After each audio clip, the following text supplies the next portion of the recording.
Helping verb होती है वो कुछ रूल्स के अकॉर्डिंग चेंज होती है, जो रूल्स मैं लिखवा चुकी हूँ। ठीक है, ये 4 रूल तो हमने मेन पढ़े थे। उसके बाद में हमने क्या पढ़ा था, एक रूल हमने पढ़ा था गोइंग टू का। गोइंग टू वाला रूल पढ़ा था। गोइंग टू वाले रूल में हमने पढ़ा था कि इसके बाद में अगर वर्ब की थर्ड फॉर्म आती है, ठीक है, तो उसको कैसे चेंज करेंगे, इसको हम चेंज करेंगे गोइंग टू का going to as it is आता है, फिर हम बी प्लस V3 ऐड कर देते हैं। जैसे हम मॉडल्स में चेंजेस करते थे कि मॉडल एज इट इज रह जाएगा और उसके साथ में बी प्लस V3 आ जाएगा, तो यहाँ पर भी हम ऐसा ही करते हैं कि गोइंग टू तो एज इट इज होता है और उसके साथ में हम क्या ऐड कर देते हैं, बी प्लस V3 ऐड कर देते हैं। 6th पार्ट हमने इसका क्या पढ़ा था कि अगर मान लो हमारे पास में डबल ऑब्जेक्ट्स आ जाते हैं, क्या आ जाते हैं, मतलब कि ऑब्जेक्ट्स, एक से ज्यादा ऑब्जेक्ट आ रहा है, तो हमें एक ऑब्जेक्ट को तो सब्जेक्ट बना देना है और जो दूसरा ऑब्जेक्ट है हमारा उसको हमें लिखना है वर्ब के बाद में लिख देना है। ठीक है, वर्ब के बाद में जो पहला ऑब्जेक्ट है उसको तो सब्जेक्ट बना देंगे और जो दूसरा ऑब्जेक्ट है उसको वर्ब के बाद में लिख देंगे और इसके बाद में आ जाएगा बाय लगा करके सब्जेक्ट। ठीक है, ऐसे अपन ने सेंटेंस बनाया था। हमने जो 7th रूल पढ़ा था वो क्या पढ़ा था, अनइम्पॉर्टेंट सब्जेक्ट।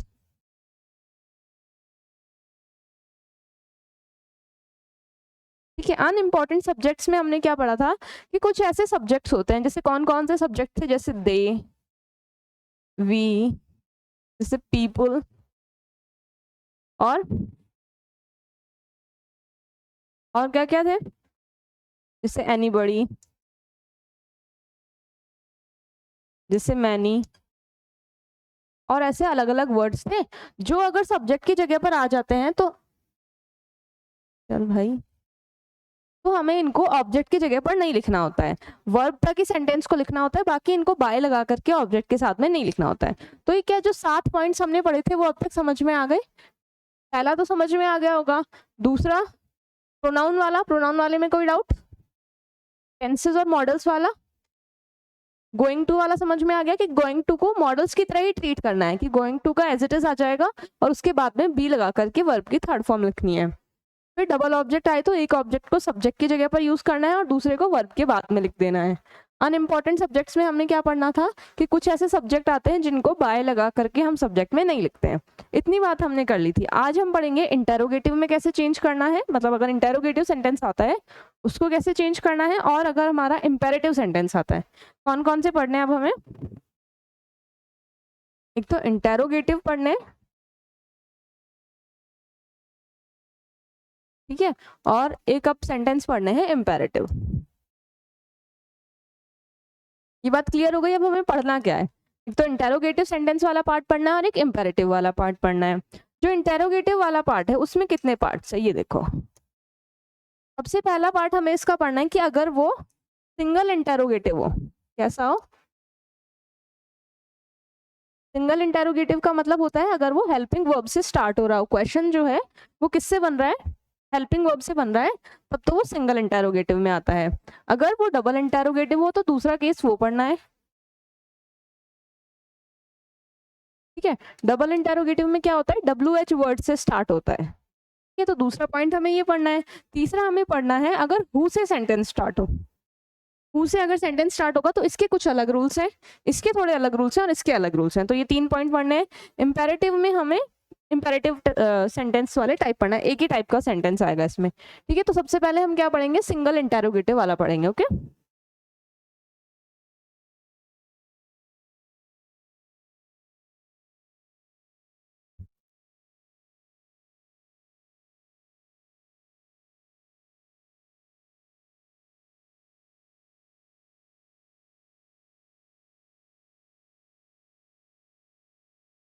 सिंगल इंटेरोगेटिव जो हेल्पिंग वर्ब से स्टार्ट होगा। देखो इसके रूल्स को हमें कैसे याद करना है। सबसे पहले अपने जो सेंटेंस का फॉर्मेट आएगा, या मतलब सेंटेंस किस फॉर्मूले के अकॉर्डिंग लिखा हुआ आएगा, ऐसे लिखा हुआ आएगा, helping verb plus subject plus verb, जो भी इसकी फॉर्म होगी, और फिर ऑब्जेक्ट लिखा हुआ आएगा ऐसे अपना, और लास्ट में क्वेश्चन मार्क आएगा। तो इसको कैसे चेंज करेंगे, देखो जो हेल्पिंग वर्ब है वो तो टेंसेस के अकॉर्डिंग चेंज होगा। टेंसेस के अकॉर्डिंग कैसे, कि अगर हमारा प्रेजेंट सिंपल आ रहा है, क्या आ रहा है, प्रेजेंट सिंपल, तो उसको किस में चेंज करना होता है अपन को, प्रेजेंट कॉन्टिन्यूअस में मतलब कि अगर हमारा डू या फिर डज आ रहा है या फिर वर्ब की फर्स्ट फॉर्म आ रही है या फिर वर्ब की फर्स्ट फॉर्म आ रही है तो इसे हमें चेंज करना है इज, एम या फिर आर के अंदर हमें चेंज करना है। और हमेशा वर्ब की थर्ड फॉर्म तो आती है, चाहे कोई भी टेंस यहाँ पर हो, वर्ब की थर्ड फॉर्म तो हमेशा आएगी। ठीक है, तो हेल्पिंग वर्ब समझ में आ गया कैसे चेंज करना है। जो भी हमने टेंसेस के रूल पढ़े थे ना उसके अकॉर्डिंग हेल्पिंग वर्ब चेंज होगी। यहाँ पे अगर मान लो कि अपने पास में आ रहा है इज आर एम, तो इसको किस में चेंज कर देंगे, इसको इसमें चेंज कर देंगे is am are plus being में इसको चेंज कर देंगे। ठीक है, अगर मान लो हमारे पास में क्या आ रहा है, हैज हैव आ रहा है हेल्पिंग वर्ब, तो उसको किस में चेंज कर देंगे, हैज हैव बीन में उसको चेंज कर देंगे। ठीक है, और वर्ब की थर्ड फॉर्म तो सबके साथ चलेगी चाहे कोई भी टेंस हो। तो ये सारे रूल्स मैं जब टेंस वाला अपन ने पढ़ा था उसमें लिखवा चुकी हूँ, तो दोबारा नहीं लिखवाऊंगी। ठीक है, तो एक रूल समझ में आ गया कि हेल्पिंग वर्ब कैसे चेंज करना है टेंसेस के अकॉर्डिंग। ओके, अब रूल नंबर 2 पढ़ो। इसमें ये था पहला कि हेल्पिंग वर्ब को कैसे चेंज करना है। ठीक है, अब दूसरा है कि जो हमारा सब्जेक्ट है उसको ऑब्जेक्ट बना दो और ऑब्जेक्ट को सब्जेक्ट बना दो। सब्जेक्ट को क्या बना देना है, ऑब्जेक्ट, और ऑब्जेक्ट को क्या बना देना है, सब्जेक्ट। थर्ड रूल है कि सब्जेक्ट के आगे बाय ऐड कर दो। और फोर्थ रूल है कि हमको हमेशा, चलो टेंसेस में ही आ गया ये तो छोड़ो बस, और लास्ट में आएगा क्वेश्चन मार्क। ठीक है, बस इसमें एक एक्स्ट्रा रूल क्या ऐड हो गया कि जो हेल्पिंग वर्ब हम सब्जेक्ट से पहले चेंज कर रहे थे ना उसको अब मतलब जब अपन डिक्लेरेटिव सेंटेंस पढ़ रहे थे तो सब्जेक्ट के बाद में हेल्पिंग वर्ब लगा रहे थे, अब यहाँ पर सब्जेक्ट से पहले हेल्पिंग वर्ब है। बस इतना सा चेंज है, बाकी सब एज इट इज है कि सब्जेक्ट को ऑब्जेक्ट बनाना है, ऑब्जेक्ट को सब्जेक्ट बनाना है, यहाँ पर बाय ऐड करना है और वर्ब की थर्ड फॉर्म लगानी है। सारे जितने भी रूल्स है बाकी सब सेम है। ठीक है, अब इसके एग्जाम्पल देखो।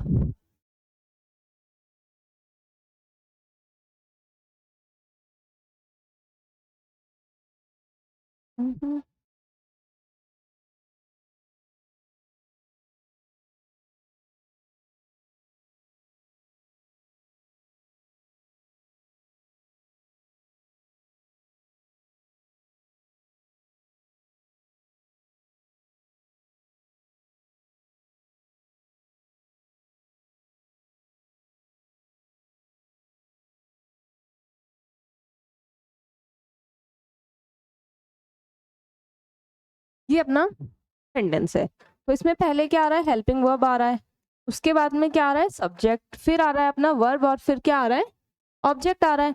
तो सबसे पहले तो हमें क्या करना है, हेल्पिंग वर्ब को चेंज करना है। तो जब भी हमारे पास में डू या डज या फिर वर्ब की फर्स्ट फॉर्म आएगी उसको किस में चेंज करना है, इज एम आर में चेंज करना है।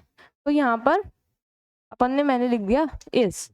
क्यों यहाँ पे इज क्यों लिखा है, क्योंकि क्रिकेट को हमें सब्जेक्ट बनाना है, अब जो ऑब्जेक्ट था उसको सब्जेक्ट, तो ये तो सिंगुलर है ना क्रिकेट, तो इज क्रिकेट। उसके बाद में आता है वर्ब, तो वर्ब के अंदर वर्ब की थर्ड फॉर्म आती है इज प्लेड, फिर अपन लिखते हैं बाय, और फिर जो सब्जेक्ट है वो लिख देते हैं बाय द बॉयज, और फिर क्वेश्चन मार्क। इसको छोड़कर बाकी रूल्स तो एज इट इज हैं, बस क्या करना है कि सब्जेक्ट से पहले जो हेल्पिंग वर्ब है उसको भी टेंसेस के अकॉर्डिंग चेंज कर देना है। समझ में आया कैसे चेंज किया। बस अपन को मतलब जो सेंटेंस था ना उसको थोड़ा सा घुमा के लिखा हुआ है कि पहले तो सब्जेक्ट के बाद में हेल्पिंग वर्ब चेंज करके लिखना था, अब सब्जेक्ट से पहले लिखना है, बस इतना सा फर्क है, सारे रूल्स सेम है।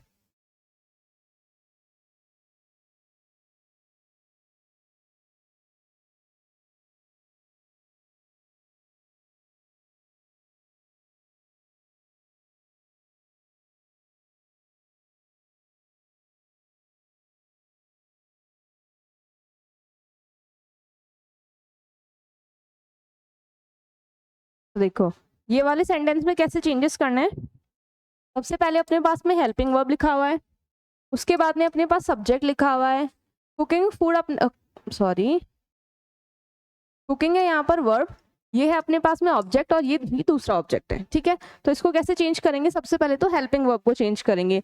तो वॉज हेल्पिंग वर्ब किस में चेंज होता है, वॉज बीइंग में, वॉज बीइंग में चेंज होता है, वो लिखवा दिया था मैंने चेंज करके। तो वॉज तो यही आएगा, अब पहले सब्जेक्ट आएगा, तो सब्जेक्ट कौन सा लिखेंगे, फूड। जो पहला ऑब्जेक्ट होता है उसको सब्जेक्ट बना देते हैं, तो अपन ने उसको सब्जेक्ट की जगह लिख दिया। उसके बाद में बीइंग आएगा, वॉज बीइंग साथ में नहीं आता है, बीच में पहले सब्जेक्ट आएगा, तो वॉज फूड बीइंग, कुकिंग का थर्ड फॉर्म आ जाएगा क्योंकि ये तो वर्ब है और वर्ब की थर्ड फॉर्म लिखनी है, तो cooked bye sorry, cooked in kitchen, क्योंकि अपने पास में दो ऑब्जेक्ट हैं, इन किचन बाय। अब देखो यहाँ पर सब्जेक्ट अपना शी है, तो प्रोनाउन है, प्रोनाउन चेंज के अकॉर्डिंग शी को किसमें चेंज करेंगे, हर में, और लास्ट में क्वेश्चन मार्क। क्या क्या चेंजेस किया, अपने पास जो सेंटेंस था उसमें दो ऑब्जेक्ट्स थे, ठीक है, और हेल्पिंग वर्ब वॉज था, तो वॉज को हम टेंस में चेंज करते हैं वॉज बीइंग के अंदर, तो वॉज लिख दिया। फिर अपन ने लिखा ऑब्जेक्ट फर्स्ट वाला, तो फर्स्ट ऑब्जेक्ट लिखने के बाद में बीइंग लगाया, वर्ब की थर्ड फॉर्म लगा करके दूसरा ऑब्जेक्ट, और फिर बाय लगा करके सब्जेक्ट।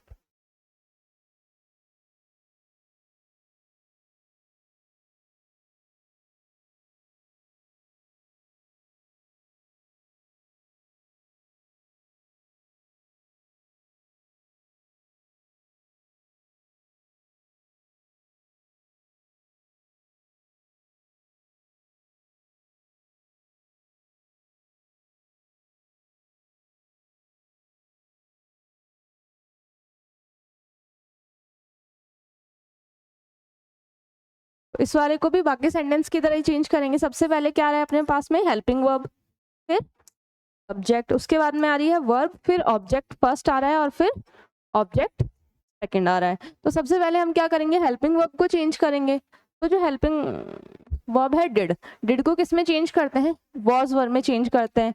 तो अपन इसमें लिख देंगे वॉज, क्योंकि यहाँ पर जो अ लेटर है उसको लिखेंगे अ लेटर, क्योंकि ये तो सिंगुलर है, सिंगुलर के साथ में अपन वॉज लगाते हैं, तो वॉज अ लेटर। उसके बाद में क्या आता है, वर्ब, तो वर्ब अपनी राइट है, तो इसको लिख देंगे रिटन। फिर उसके बाद में object second, to her father by, और फिर सब्जेक्ट, सब्जेक्ट क्या था अपना शी, तो शी को चेंज करके लिख देंगे हर, और फिर लास्ट में क्वेश्चन मार्क।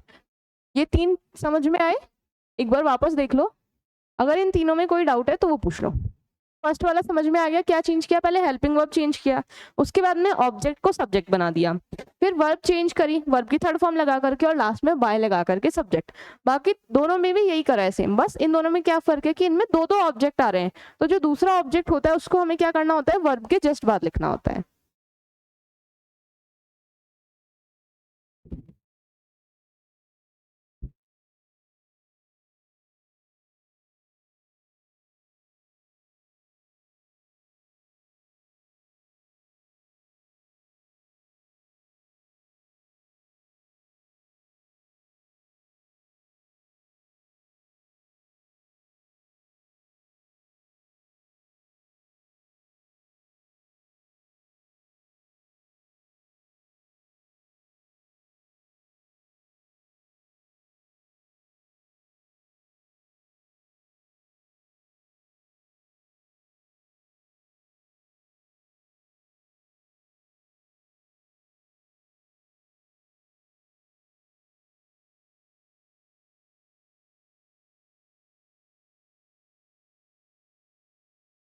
फोर्थ वाले सेंटेंस में देखो, सबसे पहले आर को चेंज करना है, जो कि हेल्पिंग वर्ब है, तो आर किस में चेंज होता है, आर बीइंग में चेंज होता है, तो आर को एज इट इज लिख देंगे।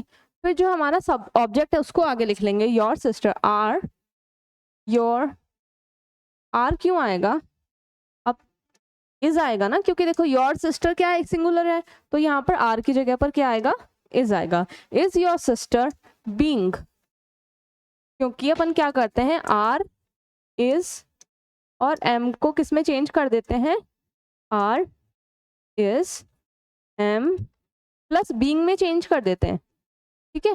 तो हमने बीइंग लिखता है, सब्जेक्ट लिखा है सब्जेक्ट के बाद में, उसके बाद में वर्ब की third form that is help, फिर बाय लगा करके यू, क्योंकि यू का ऑब्जेक्टिव भी यू ही होता है।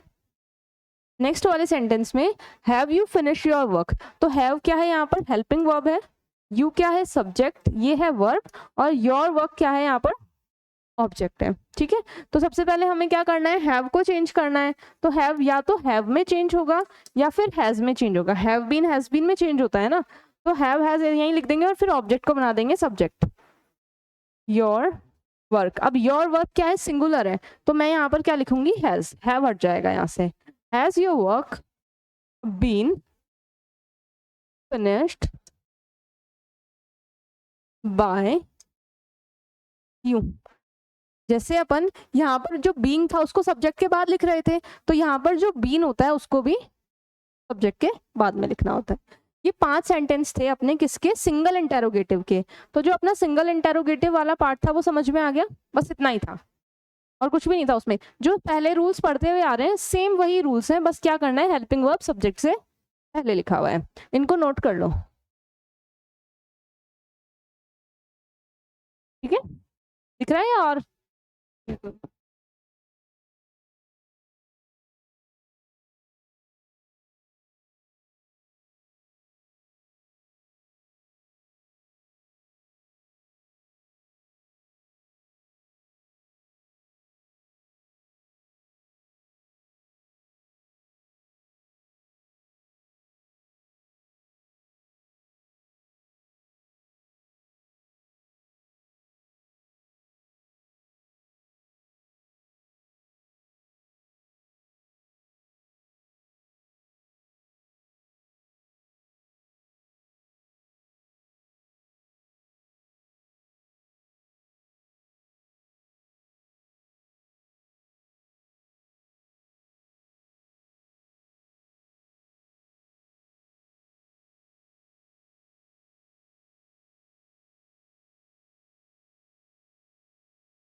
तो अपन ने इंटेरोगेटिव का एक पार्ट कंप्लीट कर लिया है। कौन सा वाला? सिंगल इंटेरोगेटिव वाला। अब अपन पढ़ेंगे डबल इंटेरोगेटिव।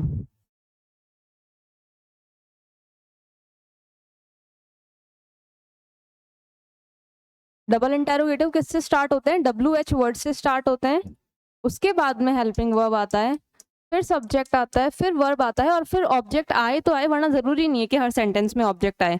देखो, ऑब्जेक्ट को जब हमें सब्जेक्ट बनाना होता है ना, तो उस ऑब्जेक्ट का हमारे पास में नाउन या फिर प्रोनाउन होना बहुत जरूरी होता है। मतलब कि सब्जेक्ट लिखा हुआ आ जाएगा, वर्ब लिखी हुई आ जाएगी, लेकिन वर्ब के बाद में बहुत सारे ऐसे वर्ड वो लिख के दे देता है, तो अपन तो क्या लिखते हैं कि भाई वर्ब के बाद में जो भी वर्ड है वो ऑब्जेक्ट होगा। तो जो भी वर्ड ऑब्जेक्ट नहीं होता है, या तो वो नाउन होना चाहिए या फिर वो प्रोनाउन होना चाहिए, तभी हम उसको सब्जेक्ट लिखेंगे, वरना नहीं लिखेंगे। एक बार वो देखो, फिर समझ में आ जाएगा। एग्जाम्पल, इसमें सेम रूल्स चलेंगे। जो WH वर्ड है वो WH वर्ड की तरह ही रहेगा। जो हेल्पिंग वर्ब है, जिसको अभी तक जैसे चेंज करते हुए आ रहे थे, वो वैसे ही चेंज होगा।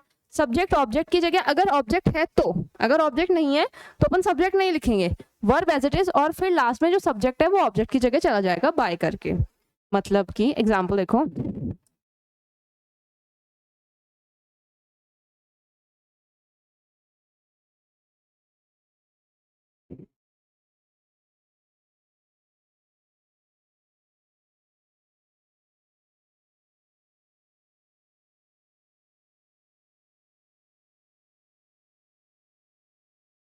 अब इस सेंटेंस में ये WH वर्ड से स्टार्ट हो रहा है, तो ये क्या है? डबल इंटेरोगेटिव है। तो वेन का तो वेन एज इट इज उतर जाता है। जो विल होता है, विल को किस में चेंज करते हैं? विल बी में चेंज होता है। तो विल एज इट इज यहाँ पे आ जाएगा, और जो बी है वो सब्जेक्ट के बाद आएगा। देखो, यहाँ पर ये सब्जेक्ट है, ये हमारी वर्ब है। अब वर्ब के बाद में क्या आ रहा है? एक नाउन आ रहा है। बुक तो क्या है? एक नाउन है ना, नाम है किसी चीज का। तो ये ऑब्जेक्ट है, तो इस ऑब्जेक्ट को तो अभी हम सब्जेक्ट में लिख सकते हैं। वैन विल माई बुक, अब बी आएगा। ये बी वाला चक्कर तो समझ में आ रहा है ना, कि बीइंग और जो बीन होता है ये हमेशा सब्जेक्ट के बाद में लगते हैं, ये इसके साथ में नहीं आते, हेल्पिंग वर्ब के साथ में। तो माई बुक बी, और वर्ब की थर्ड फॉर्म रिटर्न बाय, और सब्जेक्ट क्या था? यू, तो यू का यू एज इट इज आ जाएगा, और लास्ट में क्वेश्चन मार्क। समझ में आया क्या चेंज किया इसमें? जो वैन था उसको एज इट इज नोट कर लिया, हेल्पिंग वर्ब को चेंज कर दिया। अब जो हेल्पिंग वर्ब में जो दूसरा पार्ट होता है, जैसे किसी में बीइंग आता है, किसी में बी आता है, किसी में बीन आता है, तो ये सब हमें वर्ड जो होते हैं सब्जेक्ट के बाद लिखने होते हैं। फिर वर्ब की थर्ड फॉर्म और बाय लगा करके यू। अगर इसमें ये ऑब्जेक्ट नहीं होता, ये ऑब्जेक्ट अगर इसमें नहीं होता, तो अपन यहाँ पर भी ये ऑब्जेक्ट नहीं लिखते, तो डायरेक्ट हम क्या लिखते? Will be return by you. लेकिन अभी तो क्या है, इसमें है ऑब्जेक्ट माय बुक ना, तो इसलिए अभी हमने यहाँ पर लिख रखा है। लेकिन अगर ऑब्जेक्ट यहाँ नहीं होगा, तो अपन उसको सब्जेक्ट की जगह पर नहीं लिखेंगे। इतनी बात समझ में आ गई? दूसरा वाला एग्जाम्पल देखो,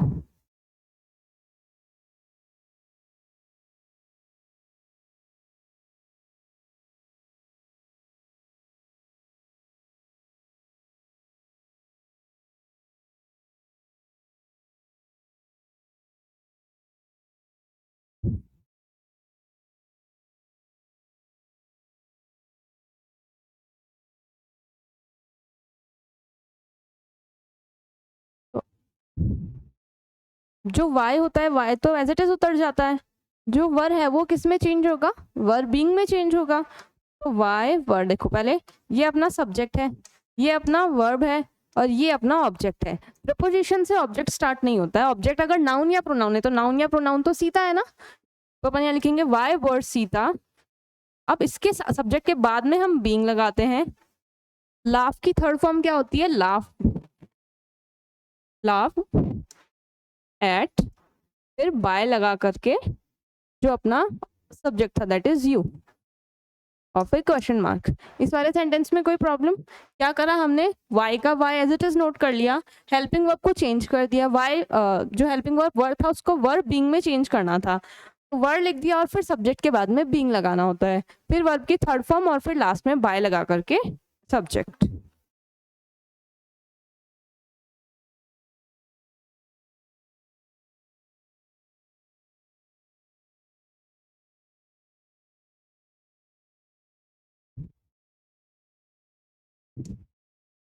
अब ये वाला एग्जाम्पल देखो, अब इसमें क्या है, पहले तो WH वर्ड है, फिर हेल्पिंग वर्ब है, फिर सब्जेक्ट है और फिर वर्ब है, लेकिन इसमें ऑब्जेक्ट नहीं है, तो इसको कैसे चेंज करेंगे? तो WH वर्ड का WH वर्ड तो एज इट इज उतर जाएगा, उसके बाद में इस किस में चेंज होगा? इस बीइंग में, तो इस, लेकिन यहाँ पे ऑब्जेक्ट तो कुछ है ही नहीं जिसको हम सब्जेक्ट बनाएं, तो बीइंग डायरेक्ट लिख देंगे। फिर वर्ब की third form that is return, उसके बाद में बाय लगा करके सब्जेक्ट, तो सब्जेक्ट तो हमें दे रखा है ही, तो इसको ही को चेंज कर देंगे हिम के अंदर लास्ट में क्वेश्चन मार्क। अगर यहाँ ऑब्जेक्ट होता तो अपन क्या करते, हेल्पिंग वर्ब के बाद में लिख देते, लेकिन क्योंकि यहाँ पर ऑब्जेक्ट नहीं था तो हमने ऑब्जेक्ट लिखा ही नहीं। ठीक है, ऑब्जेक्ट को सब्जेक्ट बनाने के लिए तो कुछ चाहिए ना, लेकिन ऑब्जेक्ट है ही नहीं तो सब्जेक्ट भी क्या बनेगा।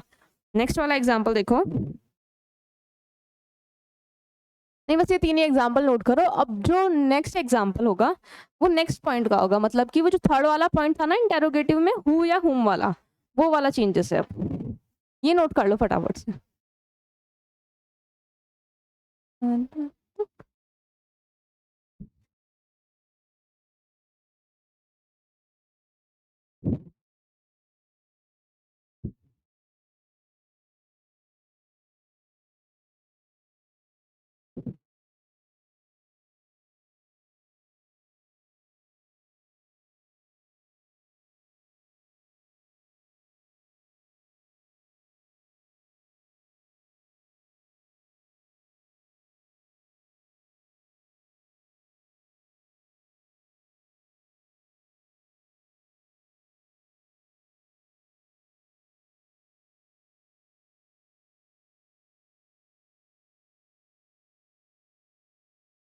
क्या? नहीं नहीं, क्वेश्चन का सेंटेंस क्वेश्चन में ही रहेगा, वो तो उसमें था डायरेक्ट इनडायरेक्ट में कि क्वेश्चन सेंटेंस को सिंपल में करो, लेकिन इसमें क्वेश्चन का क्वेश्चन ही रहेगा, तो वो पॉइंट नहीं होता, वो फुल स्टॉप होता है।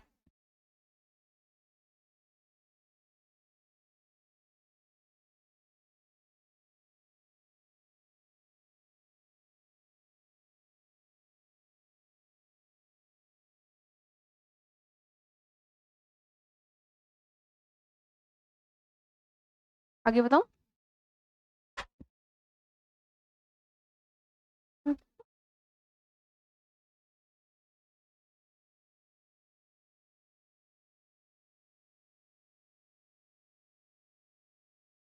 अब क्या पढ़ेंगे हम, इसका थर्ड वाला पार्ट पढ़ेंगे, जो कि क्या था, हु वाले सेंटेंस, या फिर इनको हुम वाले सेंटेंस भी बोलते हैं।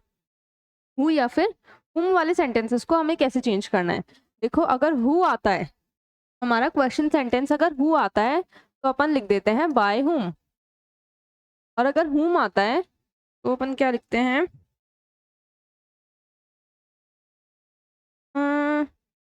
तो हम इसको हु में चेंज कर देते हैं।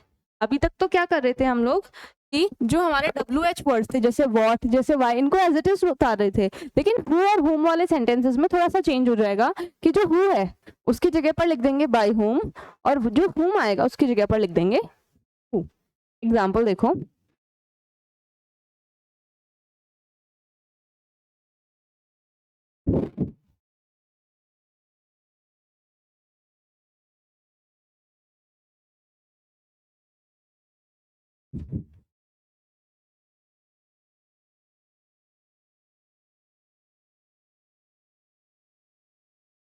ये अपना नेक्स्ट एग्जाम्पल है, whom do you like the most। तो whom तो क्या है यहाँ पर, WH वर्ड है, do है यहाँ पर हेल्पिंग वर्ब, ये है सब्जेक्ट, like क्या है यहाँ पर वर्ब, और द मोस्ट। अब ये अपना ऑब्जेक्ट नहीं बन सकता जिसको हम सब्जेक्ट बनाए, क्योंकि ऑब्जेक्ट को सब्जेक्ट बनने के लिए एक कंडीशन पूरी करनी पड़ती है कि या तो वो कोई नाउन हो या फिर कोई प्रोनाउन हो। तो द मोस्ट ना तो कोई नाउन है ना ही कोई प्रोनाउन है, तो अपन इसको सब्जेक्ट नहीं बनाएंगे। इतनी बात समझ में आ गई कि सब्जेक्ट कब बनाना होता है ऑब्जेक्ट को, जब वो या तो नाउन होता है या फिर वो प्रोनाउन होता है। तो इसको चेंज कैसे करेंगे, देखो होम को किस में चेंज करना है, हु में चेंज करना है। हेल्पिंग वर्ब डू है, तो डू डज या फिर वर्ब की फर्स्ट फॉर्म किस में चेंज होती है, इज एम आर में चेंज होती है, तो अपन यहाँ लिख देंगे हु इज, अरे यार उसके बाद में क्या आएगा, क्योंकि यहाँ पे जो ऑब्जेक्ट तो है ही नहीं वो वाला जो हमें चाहिए सब्जेक्ट बनाने के लिए, तो हम डायरेक्ट लिख देंगे वर्ब, और वर्ब कौन सी है यहाँ पे, like, who is liked the most by you. देखो इसमें किया क्या है, जो अब तक अपन ऑब्जेक्ट बना रहे थे जिसको हमें सब्जेक्ट बनाना है वो था अपना ऑब्जेक्ट फर्स्ट, और एक होता है ऑब्जेक्ट सेकंड। जो भी अपने डबल सब्जेक्ट वाले सेंटेंस पढ़े थे उसमें डबल ऑब्जेक्ट वाले, सॉरी, तो एक ऑब्जेक्ट को तो अपन सब्जेक्ट बना रहे थे लेकिन दूसरे को नहीं बना रहे थे। तो जिसको हम सब्जेक्ट बना रहे थे वो या तो नाउन होता है या प्रोनाउन होता है। यहाँ पे ना तो नाउन है और ना ही प्रोनाउन है, सीधा ही दूसरा ऑब्जेक्ट दे रखा है। तो दूसरे ऑब्जेक्ट के साथ जैसे हम पहले करते आ रहे थे कि उसको क्या करना होता है, वर्ब के बाद में लिखना होता है, तो एक दूसरा ऑब्जेक्ट है इसको वर्ब के बाद लिख दिया, बाकी सेंटेंस एज इट इज आ गया। इसके एक दो एग्जाम्पल्स और देखो फिर क्लियर हो जाएगा।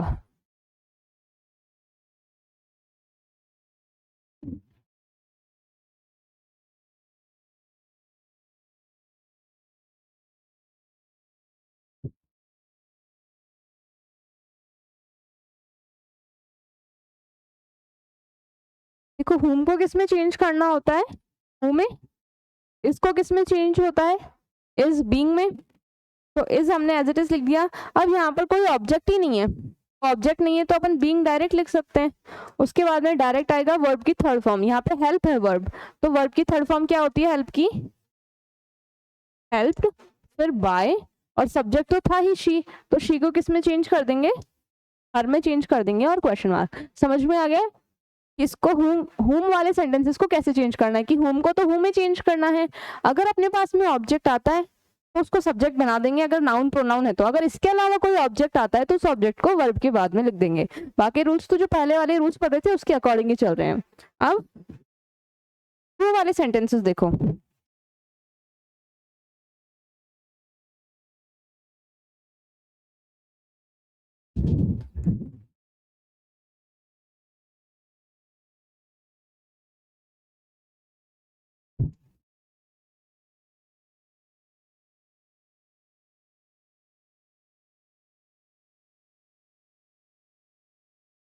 अपना सेंटेंस है who broke this beautiful cup, तो हु तो है WH वर्ड, ब्रोक क्या है यहाँ पे वर्ब है, और दिस ब्यूटीफुल कप क्या है अपना यहाँ पर ऑब्जेक्ट है। यहाँ पर अपने पास में सब्जेक्ट नहीं आया है तो इसको कैसे चेंज करेंगे, हु की जगह तो हु एज इट इज, ठीक है। अब ब्रोक क्या है, वर्ब की सेकंड फॉर्म है, वर्ब की सेकंड फॉर्म किस में चेंज होती है, वॉज वर्ब में चेंज होती है।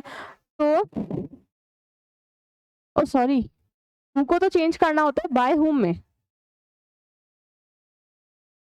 ठीक है, हु को चेंज कर दिया बाय हु में। अब ब्रोक वर्ब की सेकंड फॉर्म को किस में चेंज करेंगे, वॉज या फिर वर में, तो मैंने यहाँ पर वॉज लिख दिया। वॉज क्यों लिखा है, क्योंकि अपना जो द ब्यूटीफुल कप है वो कैसा है, सिंगुलर है। वॉज के बाद में आते हैं वर्ब की third form that is broken, by whom, गड़बड़ कर दी यार एक। अब गड़बड़ क्या कर दी, वॉज तक तो ठीक था, वॉज के बाद में क्या आता है, सब्जेक्ट आता है, तो ऑब्जेक्ट दे रखा है तो ऑब्जेक्ट को सब्जेक्ट में लाना होता है। तो was this beautiful cup broken, क्योंकि यहाँ पर अपने पास में सब्जेक्ट नहीं है। अगर सब्जेक्ट होता तो अपन बाय करके सब्जेक्ट लिख देते, सब्जेक्ट नहीं है इसलिए डायरेक्ट यहाँ पर क्या आ जाएगा, क्वेश्चन मार्क आ जाएगा। कैसे चेंज किया इसको, बाय को चेंज कर दिया, हु को चेंज कर दिया बाय हुम के अंदर, फिर उसके बाद में हेल्पिंग वर्ब आती है, फिर अपने पास में सब्जेक्ट आता है तो जो ऑब्जेक्ट था उसको सब्जेक्ट बना देते हैं, और फिर वर्ब की थर्ड फॉर्म, तो वर्ब की थर्ड फॉर्म ब्रोकन लिख दिया। एक और एग्जाम्पल देखो इसका।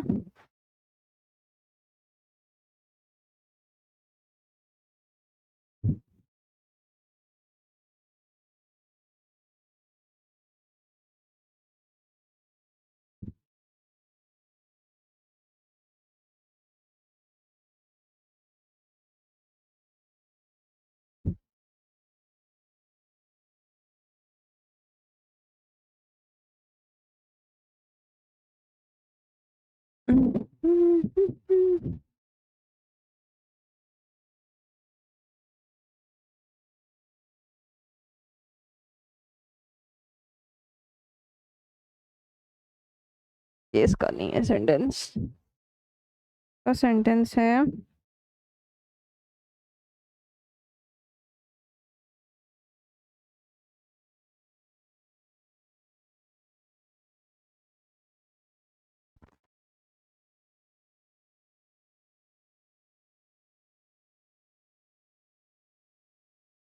तो हु को किस में चेंज करना होता है? हु को चेंज करना होता है बाय हुम में, ठीक है। ये है अपना हेल्पिंग वर्ब या फिर मॉडल, मॉडल मान लो इसको। ये है अपना वर्ब और दिस क्वेश्चन क्या है? ऑब्जेक्ट है। तो जैसे अब तक करते आ रहे थे वैसे ही करेंगे। सबसे पहले WH वर्ड, उसके बाद में वर्ब या फिर मॉडल। तो मॉडल क्या है अपना? कैन। कैन को किस में चेंज करते हैं? बी प्लस V3 में। तो कैन तो यहाँ पर लिख दिया अपन ने। उसके बाद में कैन के बाद में क्या आएगा? सब्जेक्ट। सब्जेक्ट ऑब्जेक्ट से बनता है। कैन दिस क्वेश्चन, अब बी लगा करके वर्ब की थर्ड फॉर्म, तो थर्ड फॉर्म क्या हो जाएगी? सॉल्व की सॉल्व। क्योंकि यहाँ पर सब्जेक्ट तो है नहीं तो अपन बाय लगा करके कोई सब्जेक्ट भी नहीं लिखेंगे। तो क्या ये 4 एग्जाम्पल समझ में आ गए? समझ में आई 4 एग्जाम्पल्स कि अगर हुम या फिर हु वाले सेंटेंसेस आएंगे तो उनको कैसे चेंज करना है।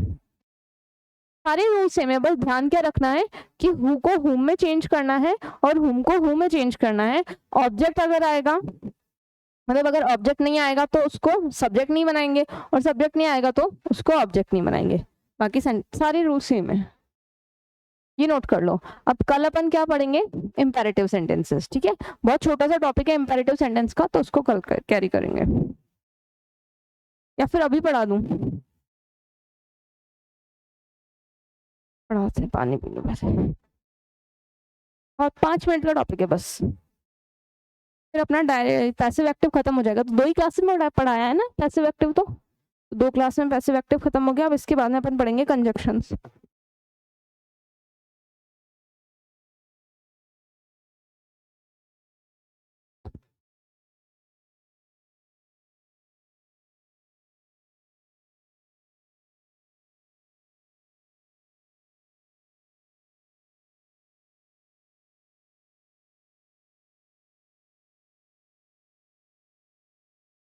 समझ तो आ रहा है ना कि बहुत जल्दी हो रहा है?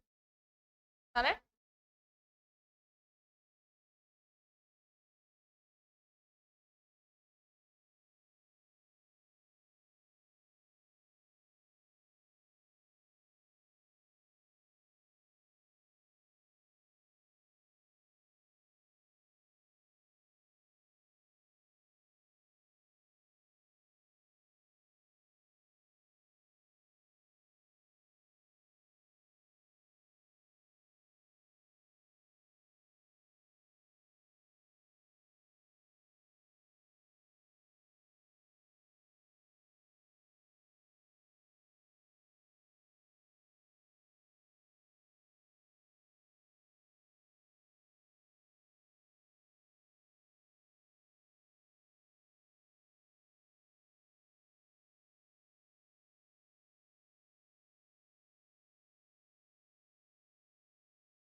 तो देखो अपने इंटेरोगेटिव सेंटेंसेस तो सारे खत्म हो गए जितने भी टाइप के थे। अब हम पढ़ेंगे इंपेरेटिव सेंटेंसेस।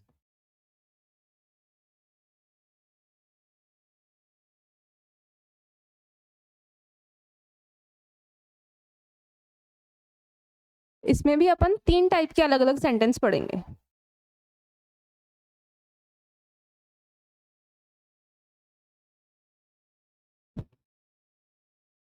सबसे पहले तो इंपेरेटिव सेंटेंसेस होता क्या है? तो इंपेरेटिव सेंटेंसेस वो होते हैं जो वर्ब की फर्स्ट फॉर्म से स्टार्ट होते हैं और जिनके अंदर सब्जेक्ट, मतलब जो सब्जेक्ट से स्टार्ट ना होकर के किससे स्टार्ट होते हैं? डायरेक्ट वर्ब की फर्स्ट फॉर्म से स्टार्ट होते हैं। और ये या तो रिक्वेस्ट के लिए सेंटेंस होता है या कमांड या ऑर्डर के लिए, या फिर रिक्वेस्ट, कमांड, ऑर्डर और सजेशन। ये सारे सेंटेंसेस जो होते हैं वो किस में आते हैं? इंपेरेटिव सेंटेंसेस में आते हैं। इसके अंदर 3 टाइप के हैं। पहले तो वर्ब की फर्स्ट फॉर्म से स्टार्ट होने वाले, दूसरे डू या फिर डस से स्टार्ट होने वाले, और तीसरे जो लेट से स्टार्ट होंगे। तो 3 टाइप के अलग अलग सेंटेंस बनेंगे। एक तो V1 से स्टार्ट होने वाले, डू या डस से स्टार्ट होने वाले, या फिर लेट से स्टार्ट होने वाले। तो इसके रूल्स लिख लो कि इसके अंदर कौन कौन से रूल्स अप्लाई होंगे।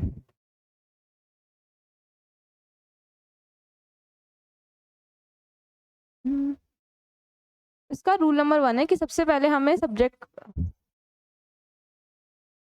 जब भी हम पैसिव बनाएंगे तो उसको किससे स्टार्ट करेंगे, लेट से स्टार्ट करेंगे। ठीक है, पैसिव बनाते टाइम हम क्या करेंगे, लेट से स्टार्ट करेंगे। जो इसके अंदर वर्ब लगेगी वो होगी बी प्लस V3। बाकी रूल्स एज इट इज है। बस क्या ध्यान रखना है कि हमेशा सेंटेंस को स्टार्ट किससे करना है, लेट से स्टार्ट करना है। और इसके अंदर वर्ब कौन सी लगेगी, बी प्लस V3। चाहे कोई भी वर्ब आए अपन को हमेशा क्या लगाना है, बी प्लस V3 लगाना है। तो देखो इसका सेंटेंस,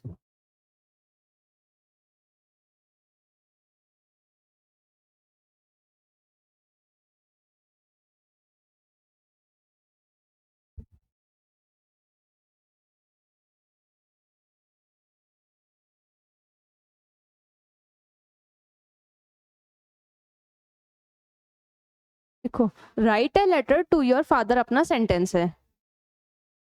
तो राइट क्या है, वर्ब की फर्स्ट फॉर्म है। तो ये सेंटेंस किससे स्टार्ट हो रहा है, वर्ब की फर्स्ट फॉर्म से। वैसे तो सेंटेंस किससे स्टार्ट होते हैं, सेंटेंस स्टार्ट होते हैं सब्जेक्ट, फिर हेल्पिंग वर्ब, फिर वर्ब, और फिर ऑब्जेक्ट करके स्टार्ट होता है। लेकिन इन वाले सेंटेंस में क्या होता है कि सब्जेक्ट तो होता ही नहीं है, डायरेक्ट किससे स्टार्ट होता है, वर्ब की फर्स्ट फॉर्म से स्टार्ट होता है। तो इसको कैसे चेंज करेंगे, देखो सब्जेक्ट तो है ही नहीं, तो बाय लगा करके कुछ बनाना नहीं है, एज इट इज चेंज करेंगे। सबसे पहले ऑब्जेक्ट आएगा, फिर हेल्पिंग वर्ब आएगा, फिर वर्ब आएगा। लेकिन सब्जेक्ट तो है नहीं, तो बाय लगा करके कुछ नहीं लिखेंगे, इसको यहीं पे खत्म कर देंगे। क्या करना है, जो अब तक करते आ रहे थे ना कि सब्जेक्ट को ऑब्जेक्ट और ऑब्जेक्ट को सब्जेक्ट बनाना है, तो ऑब्जेक्ट को तो सब्जेक्ट बना देंगे, लेकिन सब्जेक्ट तो है ही नहीं, तो ऑब्जेक्ट कुछ बनेगा भी नहीं, तो ऑब्जेक्ट यहाँ पे कुछ नहीं आएगा। बाकी वर्ब की थर्ड फॉर्म आएगी और हेल्पिंग वर्ब भी जैसे अब तक चेंज होता आ रहा है वैसे चेंज होगा। इस वाले सेंटेंस को देखो, सबसे पहले हमें क्या ध्यान रखना है कि किससे स्टार्ट करना है, हमेशा हमें लेट से स्टार्ट करना है। कौन से वाले सेंटेंसेस को, जो V1 से स्टार्ट हो रहे हैं। जो भी सेंटेंस V1 से स्टार्ट होंगे उनको हमेशा लेट से लिखना है। तो लेट, उसके बाद में क्या आएगा,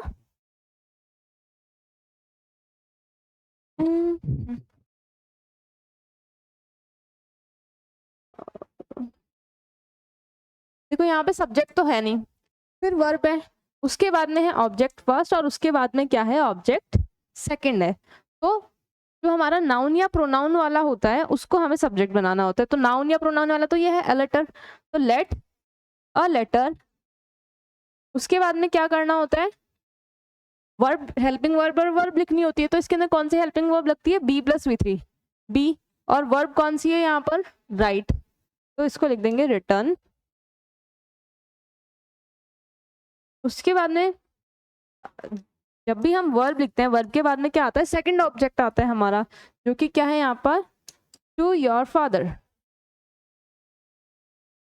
उसके बाद में बाय लगा करके सब्जेक्ट लिखते हैं, लेकिन यहाँ पर सब्जेक्ट था ही नहीं, तो बाय लगा करके कुछ नहीं आएगा, ये सेंटेंस यहीं खत्म हो जाएगा। क्या, कैसे चेंज किया, वापस देखो इसको। सबसे पहले सेंटेंस को स्टार्ट किया लेट से, सब्जेक्ट नहीं है, तो हम क्या करेंगे, ऑब्जेक्ट को सब्जेक्ट बना दिया। फिर उसके बाद में वर्ब की फॉर्म लगा दी, बी प्लस V3। फिर जो सेकंड ऑब्जेक्ट था वो लिख दिया, लेकिन सब्जेक्ट था नहीं, तो बाय लगा करके दूसरा सब्जेक्ट नहीं बनाया। समझ आया कैसे चेंज किया, आ गया।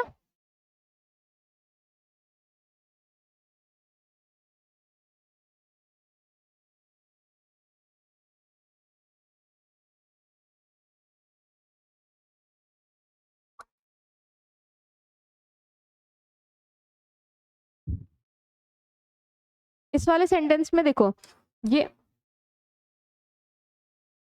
ये है वर्ब की फर्स्ट फॉर्म, ठीक है। उसके बाद में वर्ब की, हमेशा वर्ब के बाद में क्या आता है, ऑब्जेक्ट आता है। तो ये अपना ऑब्जेक्ट है, तो इसको कैसे चेंज करेंगे, सबसे पहले लिखेंगे लेट, फिर उसके बाद में आएगा सब्जेक्ट, जो कि हम ऑब्जेक्ट से बनाते हैं, लेट द विंडो। फिर सब्जेक्ट के बाद में क्या आता है, वर्ब की फॉर्म आती है, तो वर्ब की कौन सी फॉर्म लगेगी, बी प्लस V3। तो V3 ओपन का क्या हो जाएगा, ओपन। और यहाँ पे सब्जेक्ट तो है नहीं, तो सब्जेक्ट को लगा करके कुछ नहीं लिखेंगे, इसी सेंटेंस यहीं खत्म हो जाएगा। ठीक है, इसका एक और एग्जाम्पल देखो,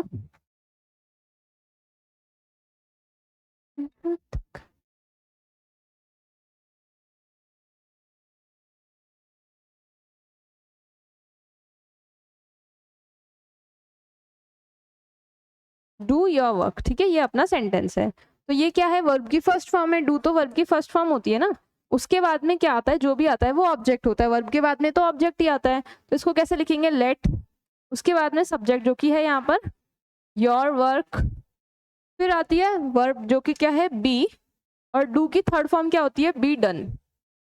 अब यहाँ पर भी सब्जेक्ट नहीं है तो इसको भी यहीं पर फिनिश कर देंगे, ठीक है। नेक्स्ट वाला सेंटेंस देखो,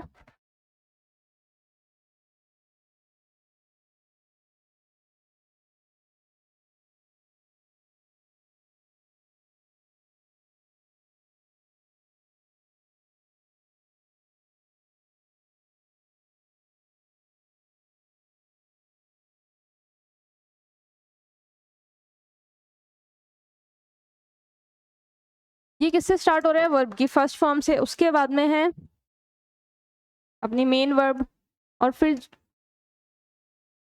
के बाद में है वर्ब, और ये है अपना ऑब्जेक्ट, ये है अपना सेकंड ऑब्जेक्ट, ठीक है। तो अब हम सबसे पहले जो करते आ रहे हैं वही सेम चीज करेंगे। क्या सबसे पहले लिखेंगे लेट, ठीक है। लेट के बाद में आता है सब्जेक्ट, तो सब्जेक्ट किसको बनाएंगे, ऑब्जेक्ट को, जो कि है फुटबॉल, लेट फुटबॉल। और फिर सब्जेक्ट के बाद में क्या आता है वर्ब, तो यहाँ पर कौन सी वर्ब लगेगी, बी प्लस V3, तो फुटबॉल बी। अब नॉट भी लगा हुआ है तो बी के बाद में नॉट लिखना है पहले, फिर उसके बाद में प्ले की थर्ड फॉर्म क्या हो जाएगी, प्लेड, ऑन द रोड। अब यहाँ पर भी सब्जेक्ट नहीं था तो ये सेंटेंस भी यहीं पर फिनिश हो जाएगा। तो ये तो कौन से थे जो डू से स्टार्ट हो रहे थे या फिर वर्ब की फर्स्ट फॉर्म से स्टार्ट हो रहे थे। वो अपन थर्ड टाइप ऑफ सेंटेंस पढ़ेंगे जिसके अंदर हम क्या करेंगे, रिक्वेस्ट वाले सेंटेंस पढ़ेंगे। कौन से वाले सेंटेंस आएंगे अब, रिक्वेस्ट वाले। तो रिक्वेस्ट वाले सेंटेंस तो बिल्कुल एज इट इज इसके जैसे ही चेंज होंगे, जैसे कि अपने पास में सेंटेंस एग्जाम्पल फर्स्ट है, please give me your pen. इसको चेंज करेंगे,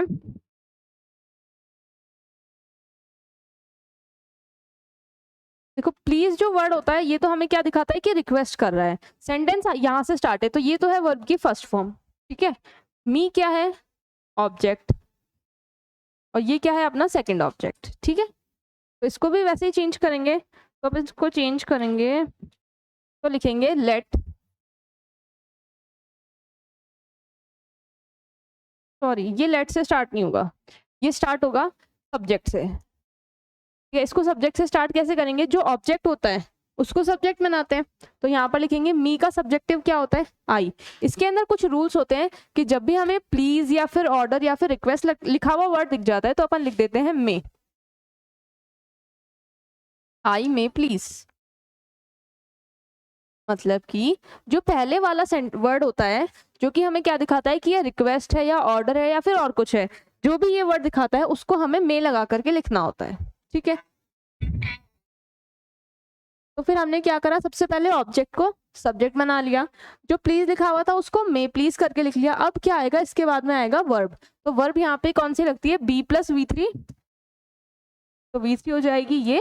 और वर्ब के बाद में हमेशा क्या आता है, second object, that is your pen. Next example इसका देखो, एग्जाम्पल नंबर 2 इज,